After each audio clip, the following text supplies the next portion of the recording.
Bonjour, bienvenue sur Superflu, nous sommes à la Cinémathèque de Toulouse dans la magnifique bibliothèque. Nous allons rencontrer Franck Ludet, responsable de la programmation, pour parler du cycle Abel Ferrara qui aura lieu du 15 au 27 octobre et ça vaut vraiment le coup. Allez, on y va. Bonjour Franck. Et bonjour. On est venu pour parler un petit peu d'Abel Ferrara et du cycle que vous allez faire à la Cinémathèque de Toulouse. Est-ce que tu peux nous parler un petit peu de tout ça ?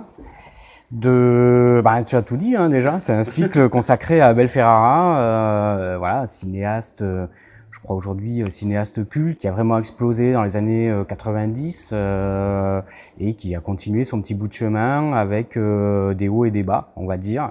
Et c'est ce qui nous intéressait aussi dans l'idée de faire une rétro, de lui consacrer une rétro.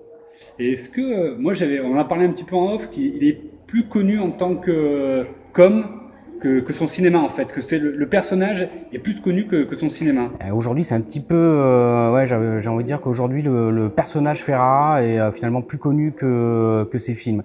On parle beaucoup plus de lui que de ses films et bon voilà, c'est parce que c'est frasque, c'est un bon client par ses sujets, de ses derniers films, Welcome to New York, qui reprenait l'affaire DSK. Donc voilà, ça fait beaucoup de bruit et finalement on parle moins des films, vraiment du cinéma de Ferrara que de ses choix, que de ses explosions, parce que c'est un animal médiatique. Mais en même temps, c'est un cinéma qui a vraiment de l'intérêt. Moi je trouve, personnellement. Si on est venu faire la vidéo, mais on pense tous les deux que. Si, moi je trouve que c'est un cinéma qui est absolument singulier. Alors ça peut m'arriver, ça m'arrive souvent de dire que on présente des cinéastes singuliers. C'est pas la première fois que tu le dis. Oui, forcément, mais c'est parce qu'on qu'on cherche toujours, on a envie de montrer des choses parce qu'elles sont singulières, c'est sortir du mainstream.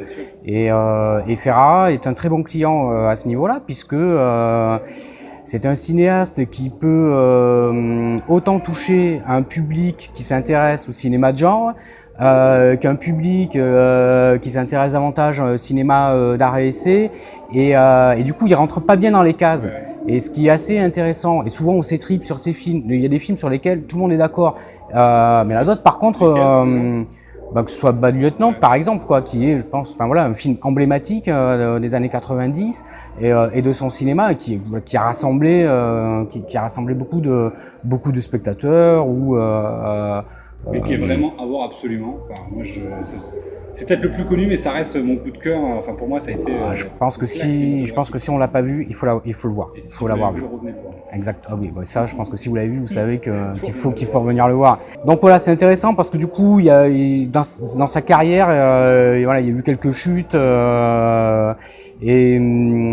et donc du coup, autant il a été monté sur un piédestal à un moment donné, et en même temps il a pu être déboulonné à la suite. Il est un peu moins la cote maintenant, non ? C'est ça, exactement Et c'est toujours intéressant J'aime bien les cinéastes qui ont eu la cote, qui l'ont plus. On se dit peut-être que justement il y a quelque chose d'intéressant là-dessus C'est-à-dire que si un cinéaste qui fait l'unanimité, soit c'est vraiment un très très grand cinéaste, mais bon, du coup peut-être on peut aussi s'en désintéresser, on va dire par facilité ou parce qu'on veut pas penser comme tout le monde, et là de se rendre compte qu'effectivement il y a des choses, je veux dire, je vais pas être non plus dithyrambique, il y a des imperfections dans ces derniers films, elles sont vraiment loin d'être parfaits, mais il y a quand même toujours quelque chose et qui lui appartient.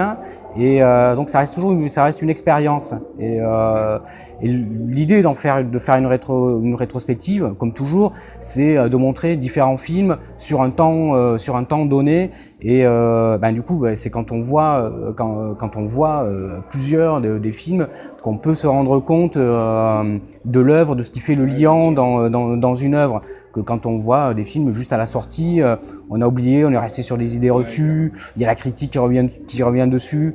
Au moment de la sortie, souvent voilà, c'est en rapport avec une actualité. Ce qu'il y a de bien dans la cinémathèque, c'est qu'on n'est pas dans l'actualité. Donc du coup, on peut prendre du recul. Et j'espère que cette rétrospective permettra de prendre du recul et de peut-être d'aborder le cinéma de Ferrara d'une autre manière que simplement un rapport à l'homme, à l'image qu'on s'en fait, à la représentation qu'on s'en fait. Voilà, je pense que les films en soi ont quelque chose d'assez profond. Est-ce que tu peux nous citer quelques films emblématiques qui nous permettraient, parce qu'il y a peut-être des gens qui ne vont pas pouvoir tous les voir, tu vois, de retracer sa carrière. Alors c'est peut-être difficile parce qu'il a fait beaucoup de bons films, mais si tu veux en citer 2 ou 3. Bon, on a parlé déjà de Bad Lieutenant, hein, bon, c'est pas, voilà, on va pas revenir dessus. Il y en a un autre que moi j'aime beaucoup, c'est King of New York. Voilà, King of New York, je pense que c'est un film, c'est un film de toute beauté, dans le jeu, dans la photographie. Il y a vraiment, vraiment un côté presque pictural. Il y a une façon de filmer la nuit, c'est quelque chose qui revient souvent, les néons, le côté urbain, nocturne. Et Christopher Walken il est hallucinant, quoi. Enfin, déjà, c'est un très grand acteur. Voilà, j'ai rarement vu rater un film. Et là, il est, ouais, c'est vraiment ça, c'est le king, quoi. Il est vraiment. Il faut absolument voir ce film. Ensuite, ça peut être L'Ange de la Vengeance, dans un registre un petit peu différent, un film un petit peu antérieur, dans une période qui est plus film de genre. Donc là aussi, c'est un film qu'il faut voir. C'est un Rape and Revenge, une fille qui s'est faite violer et qui va se venger, avec un côté presque surréaliste. Voilà, c'est une couturière, donc arrivée habillée en nonne. Et enfin voilà, si on n'a pas vu le film, qu'on a vu juste quelques images, quelques photos, déjà ça accroche l'œil, et le film tient vraiment bien. Voilà, c'est un très très bon film. Et un autre pour finir, juste mais pour être sur une période plus récente, j'avais Welcome to New York, parce que c'est un film qui, je pense que c'est un film qui a été mal vu. Bon, après c'est mon regard, hein, donc on peut. Très critiqué négativement, quoi. Qui a été très critiqué parce que voilà, c'est en rapport à DSK, et donc on a regardé le film par ce prisme-là, et je pense que le film parle d'autre chose, et on retrouve ce côté de Ferrara, cette obsession qui est pas tant l'obsession de la chute, mais parce que presque la chute le film commence déjà, les personnages sont déjà dans la chute, donc on n'est pas dans la descente aux enfers, mais on est déjà dans les enfers quelque part, quoi. Et là je trouve que le film, moi je le ressens comme ça, quoi. Il est peut-être plus proche de Depardieu que de DSK. DSK finalement, enfin moi je l'ai très vite oublié, quoi, le rapport à l'affaire DSK. Voilà, je trouve que c'est plus un film sur un type qui est poussé à la réussite, qui est promis à un grand poste. Bon, c'est poste de président de la République, hein, parce qu'on reste quand même toujours dans l'affaire, quoi. Mais consciemment ou inconsciemment, qui va tout faire pour se briser, pour briser la carrière, parce que finalement ce destin qu'on lui amène sur un plateau, en fait il en veut pas. Et voilà, donc il y a quelques plans, il y a vraiment quelques plans qui sont, que je trouve vraiment complètement hallucinants, quoi. Alors ça peut être un peu grossier, je pense que c'est un film à voir pour ceux qui l'ont pas vu, et peut-être à reconsidérer pour ceux qui l'auraient. Moi je l'ai pas vu, mais effectivement je pense que c'est un film à voir justement maintenant que toute la tempête médiatique est passée et qu'on peut peut-être avoir un peu plus de recul sur les choses. Bah, surtout toi, tu m'as envie d'aller voir. J'espère. En tout cas c'est le but de tout ça. On va s'arrêter là parce que sinon ça va durer 1 heure, il y aurait 1000 choses encore à dire, oui. J'imagine sur Abel Ferrara. On aura l'occasion de se retrouver pendant la rétro. Exactement. On nous en reparlera.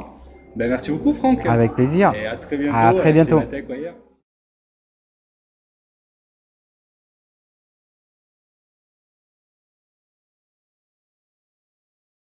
J'espère qu'on vous a donné envie de découvrir le cinéma d'Abel Ferrara. C'est du 15 au 27 octobre à la Cinémathèque de Toulouse. D'ici là, vous pouvez laisser des commentaires sur la chaîne YouTube, sur Facebook.